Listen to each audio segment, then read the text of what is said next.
You're watching Next Pitch, the student athlete playbook for parents raising tomorrow's athletes.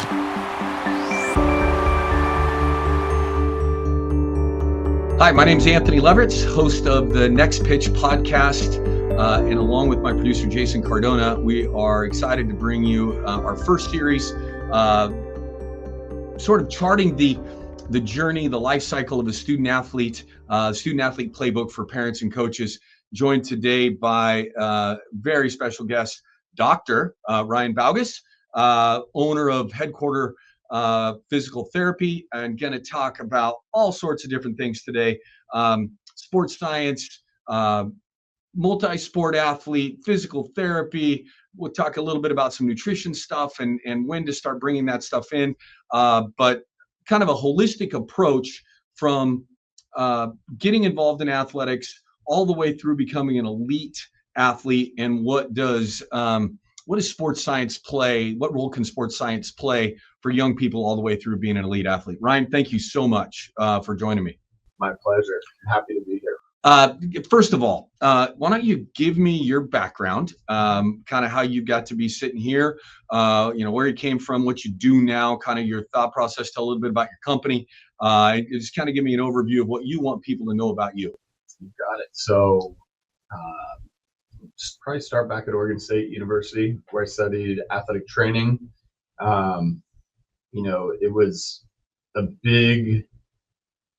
big moment for me, to be able to find a direction for my life. My mom was super influential in that. Fun fact, there's a good chance she was probably the first female athletic trainer ever in a Division I football program at Oregon State. Yeah. That's cool. So my mom was an athletic trainer. She helped me find that direction. That's cool. She basically was like, hey, buddy, you really like sports. You're not that good. You got to figure out a way to stay in sports. And I wisely listened to her advice because it's been amazing. But cold, hard honesty, right? That's my mom, and I'm very thankful for it. I think that's good for the world, right? So, Oregon State athletic training, worked football and baseball there. Did 2 summer internships with the San Francisco Giants while I was in school, which was another just blessing, great connection from the network at Oregon State. And then went on to physical therapy school at George Fox, where I got my doctorate, and worked for a few years in an outpatient orthopedic clinic. And, it was interesting for me coming from kind of a collegiate and professional sports background, doing some really high level internships in PT school. I was sitting there thinking like, hey, I think there's room for another model in this system, right? So that's ultimately what inspired Headquarters Physical Therapy, which is my company that I own currently. And the entire idea around it is like, hey, what's the best possible physical experience we can deliver? Kind of an elevated elite physical therapy experience that you might expect, in a professional sports organization, but delivered to, anybody that wants to come in. So I don't know if we can talk about this yet or not. I think there's one more thing you've got going on that you talked to me about, potentially some software development, or is that not? Are we not ready to talk about that yet? Yeah, tell me about. I think it was fascinating when you told me about it. Kind of give me the lowdown on that before we dive into some sports science. Yeah, I never in a million years would have imagined myself being entrepreneurial at all. But owning my own business and starting with zero knowledge. I mean, we started Headquarters Physical Therapy in a room closet in a CrossFit gym. And it's grown to 4 locations. We're in Bend, we're in Milwaukee, Beaverton, and Tualatin now. And so I've flexed that over time, just like working out, you flex that entrepreneurial muscle. Yeah. And it gets fun and exciting. Yeah. And so recently I was asked to help co-found a new platform essentially that takes wearable activity data. So, you go out on a run, you track it on your watch, that data just sits there, right? It's not working for you, but brands are very interested. It's a, $14 billion industry. Yeah. Consumer insights, right? So yeah. It's B with a B. Yeah. So we're, working on building a platform, and we've got a beta up and running that's been doing some really cool stuff. But essentially giving, people who are generating activity data the ability to turn it into a valuable commodity in the form of consumer insights for brands. So do you have the name of the company? It's called Active. Yeah. It's called Active. Yep. So getactive.org is the website, and you can link to the beta from there. We're on Instagram, and there's it's been blowing my mind, genuinely. I mean, stepping from, the service industry, medical and service industry, into, the world of tech. I have learned so much, and my brain is actually working a little bit differently now, thinking about things from a product lens, which my co-founders have brought me up to speed on. Well, thank you for sure. I can't wait to see it.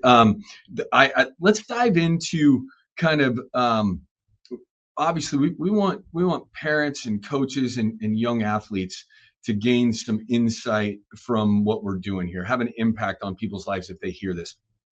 And, we have this, I should know the number because I'm doing a podcast about this, but I don't, and so I won't make one up. But I know it's also in the billions of the youth sports industry, right? And so what is, when should, in your opinion, as a, PT expert in performance training, when should young people start thinking about, and parents start thinking about getting their young children involved in athletics? When is that time? Is it different for different kids? Is there a general age range? What advice would you give? I'm sure there's really technical answers, from childhood development standpoint and whatnot. I would say that as kids are showing interest in it, that's something that's really important to foster. And I mean, I've got, young kids at home. I don't think that there's a better way to connect with people. You're in close quarters with people, you're learning social interaction, you're learning culture. I mean, we talked about it earlier, it's a melting pot. Yeah. And there's different personalities, and there's people that you're going to engage with that you might not normally.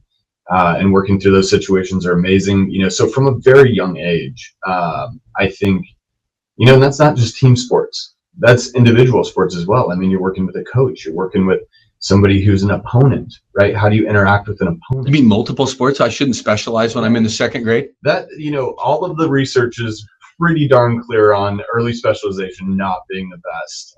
Why? And let's talk about, because to me, this is such an important topic, because there are, and I'm probably going to lose a lot of listeners who own club teams for doing, but I'm fine with that.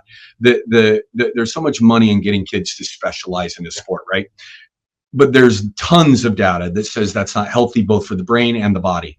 And from your standpoint, like what is wrong with specialization at second grade, third grade?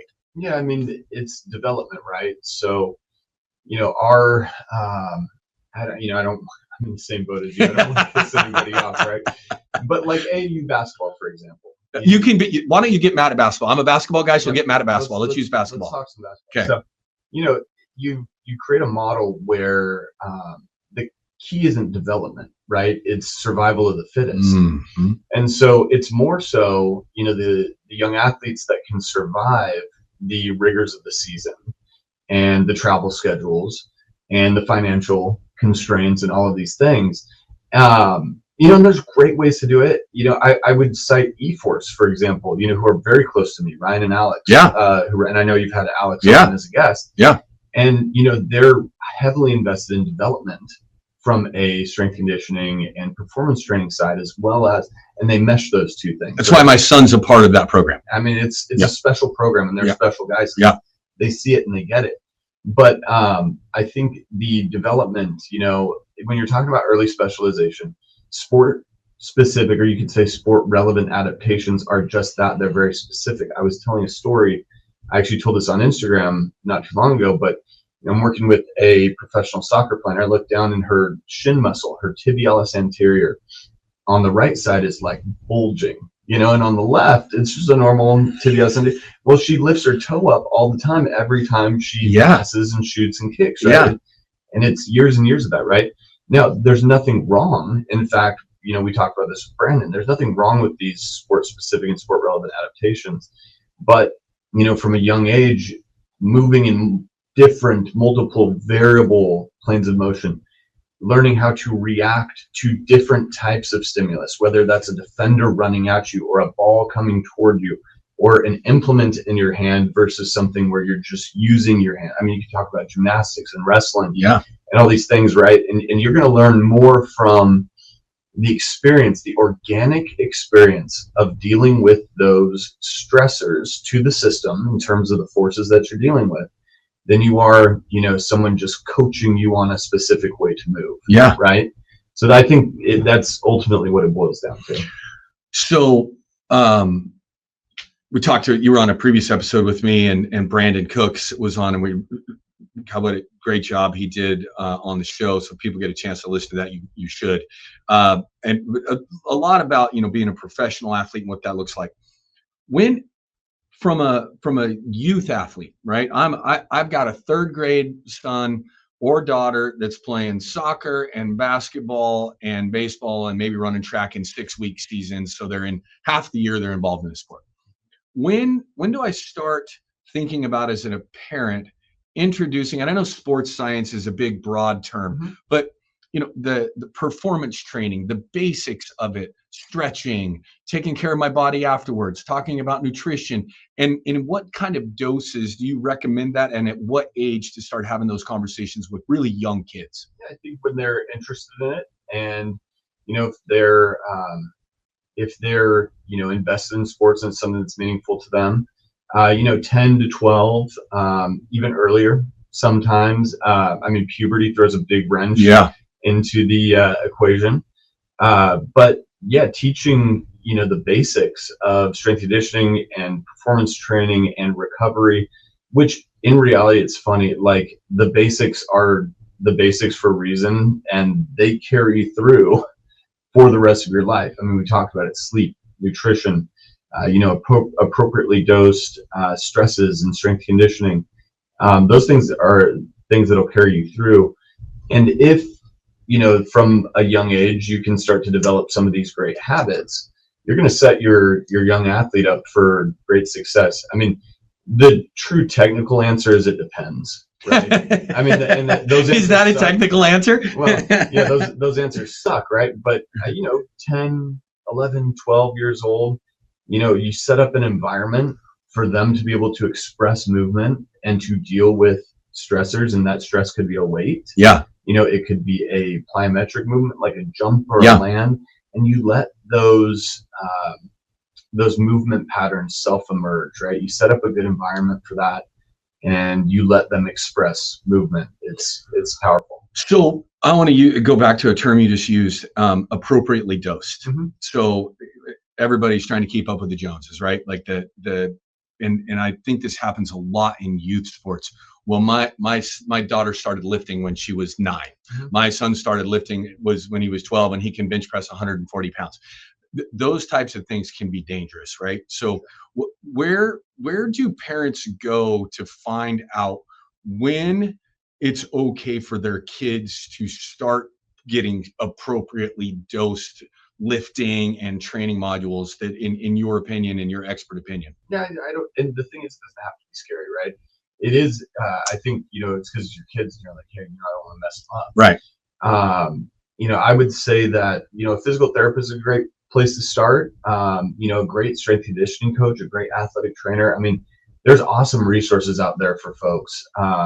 There's great information on social media. There's also a lot of not great information on social media, which is something I combat daily. But when you talk about dosage, in theory, training, you're applying some sort of a stimulus to the system with the goal of adapting positively to it, right? Right. And that makes a ton of sense in a world like bodybuilding, right? Where you're like, okay, I'm going to do a bunch of bicep curls, and I'm going to build a bigger bicep. Right. That's an adaptation that occurs to that. But there's all sorts of adaptations you can be going for, even from a fitness and cardiovascular standpoint when it comes to training, right?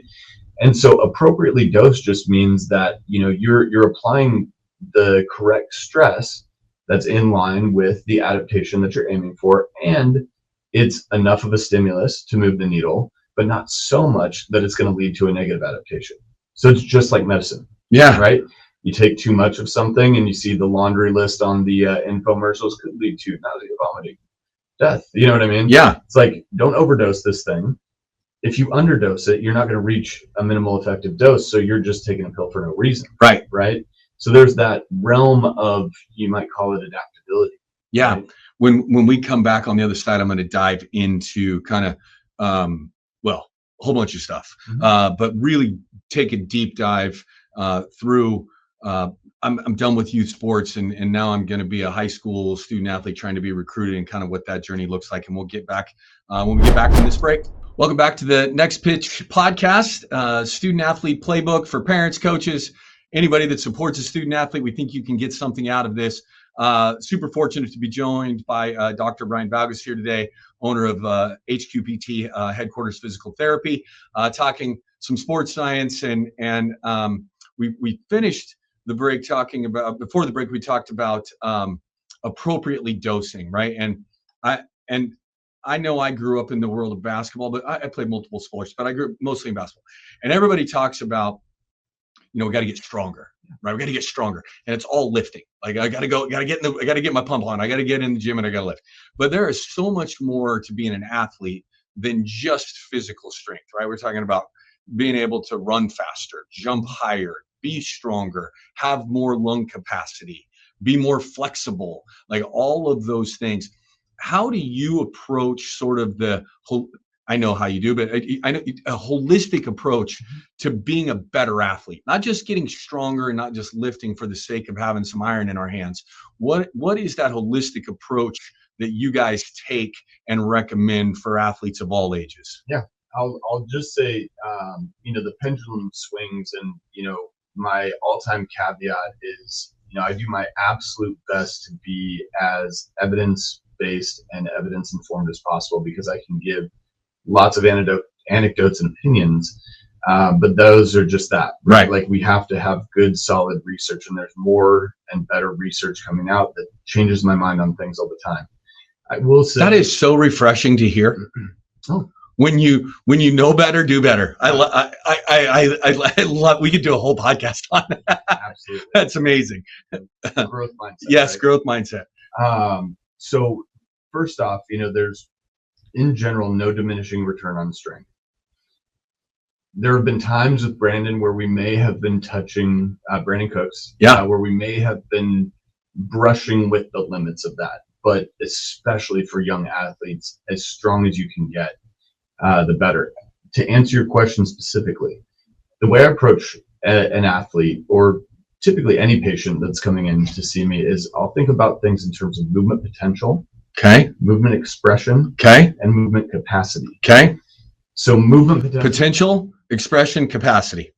So potential, they're telling me that they want to do something. It's running, or they want to run a 5K, or they want to play basketball, or they want to play tennis, whatever it is. And then we'll look and say, okay, well, do you have the baseline movement potential to get into the positions that you need to get into to effectively do that, right? And if not, why?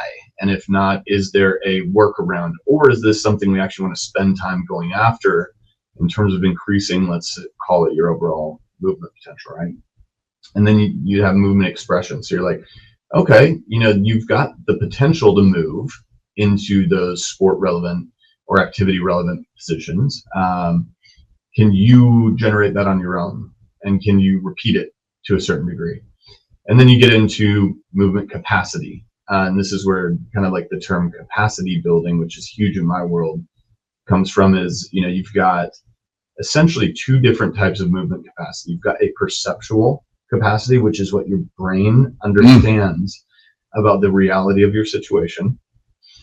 And you've also got a structural capacity, which is, the tolerance to load that tendons, muscles, nerves, joints, joint capsules, ligaments, you name it, have, right?